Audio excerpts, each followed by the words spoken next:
जय हिंद दोस्तों। आज हमारा विषय है एसआरए में 3338 की कार्रवाई।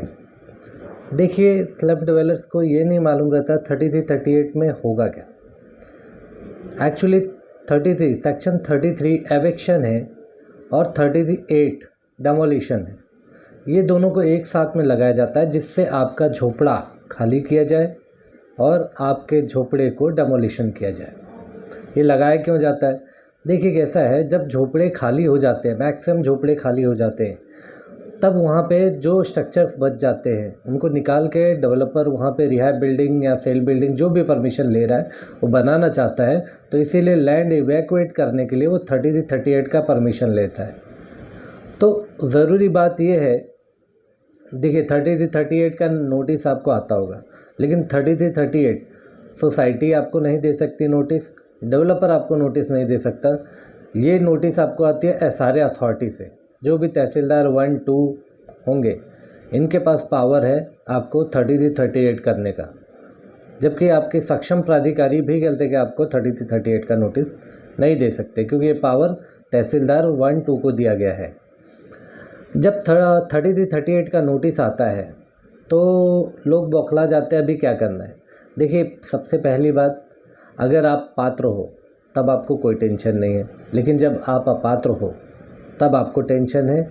यदि आपका स्ट्रक्चर एनेक्चर 2 में नहीं है तब आपको प्रॉब्लम है। लेकिन कैसा है, ये 3338 अपात्र वाले के लिए और जिसका एनेक्चर में नाम नहीं है उसके लिए बहुत ज़रूरी है। अगर वो झोपड़े छोड़ते हैं तो 3338 करने के बाद ही छोड़ें, क्योंकि अगर वो अपात्र झोपड़ा विदाउट 3338 टूट जाता है, जो भी अपात्र या जिसका एनेक्चर 2 में नाम ना हो, तो ऑटोमेटिकली उनको बाद में परेशानी आएगी, क्योंकि कोई भी सर्वेयर आपका रिपोर्ट नहीं बनाएगा कि आपका स्ट्रक्चर था, लेकिन 3338 हो जाता है तो ये सिद्ध हो जाता है कि आपका स्ट्रक्चर था। जब आप अपात्र थे तब पर भी था, जब आपका एनेक्चर 2 नहीं बना था तब पर भी था। जो पात्र वाले हैं उनका स्ट्रक्चर डेमोलिशन होने से कुछ फ़र्क नहीं पड़ता, उनको रेंट मिलेगा ही मिलेगा। लेकिन जो अपात्र हैं, जिनका एनेक्चर 2 में नाम नहीं है, उनको रेंट की प्रॉब्लम होती है। तो जब आपको 3338 की नोटिस आती है, आप घबराए नहीं। पहला हियरिंग आपका तहसीलदार 1 या 2, जहाँ से आपको नोटिस आई है, वहाँ पे पहली हियरिंग चालू होगी आपको चांस दिया जाएगा। 2 से 3 हियरिंग होगा, उसके बाद में केस को क्लोज़ कर दिया जाएगा। जब आपका 3338 का केस क्लोज़ किया जाएगा, उस हियरिंग में आप रिप्रेजेंट कर सकते हो। ज़रूरी नहीं है कि आपको एडवोकेट हायर करने की ज़रूरत है, आप खुद भी जा सकते हो। आपको एडवोकेट रखना है रख सकते हो, नहीं तो आप खुद भी जाके रिप्रेजेंट कर सकते हो।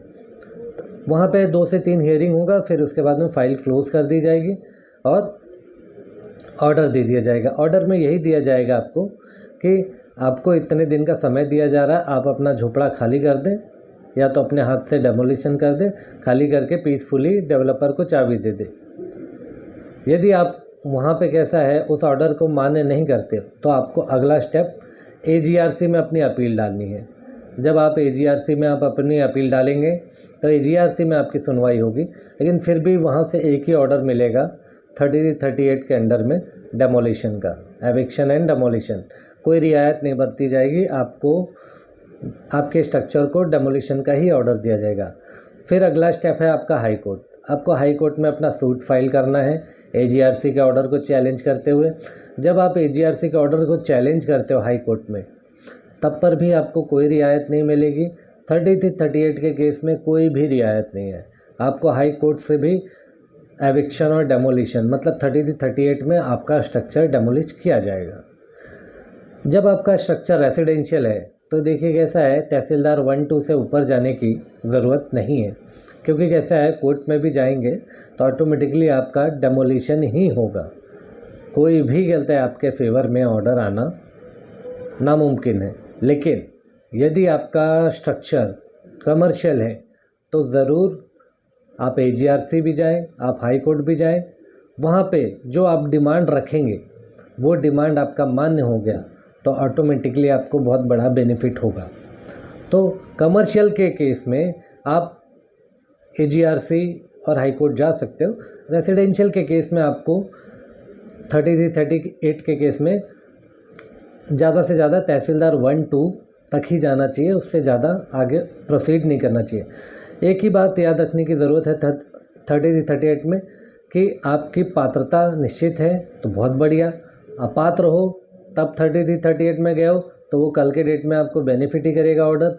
अगर आपका एनेक्चर 2 नहीं बना है और फिर आप 33-38 में गए हो तो वो भी बेनिफिट करेगा कल के डेट में आपकी पात्रता के लिए। लेकिन ज़रूरी ये है अपात्र और जिसका एनेक्चर 2 में नाम नहीं है वो 33-38 में ज़रूर जाए, क्योंकि उनके लिए ऑर्डर बेनिफिटेड है। और 33-38 में देखिए, अगर आप मान्य कर लेते हो कि मेरे को यहीं पे भाड़ा चाहिए तहसीलदार 1-2 में, तो ऑटोमेटिकली आपको ऑर्डर दे देते, भाई गलते पीसफुली हैंड ओवर कर रहे, आप उनका भाड़ा रिलीज़ कर रहे हो। लेकिन अपात्र के केस में और आपका स्ट्रक्चर ना होने के केस में एनेक्चर 2 में आपको भाड़ा डेवलपर आगे देगा कि नहीं देगा उसका कोई भरोसा नहीं, ठीक है। तो 33-38 एक नॉर्मल प्रोसीजर है, इसको बहुत बड़ा इशू ना ले, आराम से कहते हैं कि अगर आपको नहीं समझ में आता है तो ऑटोमेटिकली आप हमसे राय ले सकते हैं इस पे क्या करना चाहिए आपको, नहीं तो जो मैंने आपको बताया उस हिसाब से आप प्रोसीड कर सकते हो। तो 33-38 के केस में जब आपको नोटिस आता है घबराए नहीं, ऑटोमेटिकली उस हिसाब से कार्रवाई करें, आपका स्टेटस क्या है चेक कर लें, उस हिसाब से प्रोसीजर को अडॉप्ट करें, प्रोसेस को अडॉप्ट करें और अपना केस क्लियर करें। लोगों को बहुत भय है 33-38 मतलब क्या है, पहाड़ है, लेकिन ऐसा कुछ नहीं है, ये एक प्रोसीजर है। और एक कैसा है, इस प्रोसीजर में आपको कोई रियायत नहीं मिलेगी, बस यही है कि आप अपनी सेफ्टी कितनी कर सकते हो इसमें करिए, ठीक है। जो कुछ नहीं समझ में आता है आप हमसे भी मिल सकते हैं, हमसे उस विषय पर राय ले सकते हैं, आगे जाना नहीं जाना उस विषय पे भी राय ले सकते हैं और समझ सकते हैं कि आपका प्रोजेक्ट का क्या स्टेटस है और हमारा 33-38 इस स्टेज पे होना चाहिए कि नहीं होना चाहिए। तो इस पर ज़्यादा फिक्र करने की ज़रूरत नहीं है। 33-38 एक नॉर्मल प्रोविज़न है सारे का, जिसमें एविक्शन और डेमोलिशन फिक्स है, बस कुछ रियायतें हमको मिल सकती हैं, वो रियायतें आपको जाननी ज़रूरी है, उस हिसाब से आप प्रोसेस कर सकते हैं, उस हिसाब से अपने केस को डिफेंड कर सकते हैं। और जो बेनिफिट कमर्शियल वाले को बेनिफिट मिल सकता है, रेसिडेंशियल वाले को उतना बेनिफिट नहीं है। लेकिन क्या है, जब आप अपात्र हो और अनिर्णित हो, आपका एनेक्चर 2 में नाम ना हो, तो 33-38 में ज़रूर जाए। देखिए कैसा है, सोसाइटी डेवलपर आपको धमकाएंगे कि भाई 33-38 लगाएंगे, ठीक है लगाने दीजिए, कोई बात नहीं, इससे आपको नुकसान नहीं होगा, इससे आपको फ़ायदा ही होगा, ठीक है।